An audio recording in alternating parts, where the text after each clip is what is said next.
আসসালামু আলাইকুম। আজকে আমি চালের গুঁড়া দিয়ে রসমালাই পিঠা বানিয়ে দেখাবো। খেতে দারুণ টেস্টি, নরম তুলতুলে। প্রথমে ১ কাপ চালের গুঁড়া আমি নেড়েচেড়ে ভেজে নেব।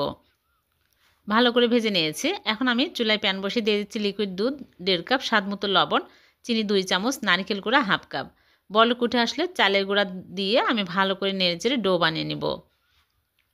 এরকম শক্ত টাইট হলে চুলা থেকে নামিয়ে আমি ভালো করে মথে নিচ্ছি।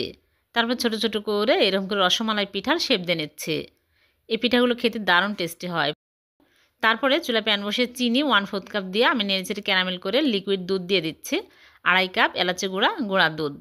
ভালো করে বলক উঠে আসলে পিঠাগুলো দিয়ে আমি ঢেকে জাল করব ১০ মিনিট। মাঝে মাঝে মাঝে ঢাকনা খুলে নেড়েচেড়ে দিব।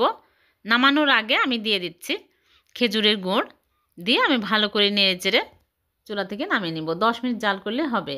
চুলা থেকে নামিয়ে রেখে দেবো। সারা পরের দিন সকালে পিঠাগুলো সার্ভ করে আপনাদেরকে দেখাচ্ছি। হয়ে গেল নরম তুলতুলে রসে ভরা রসমালাই পিঠা। ভালো লাগলে লাইক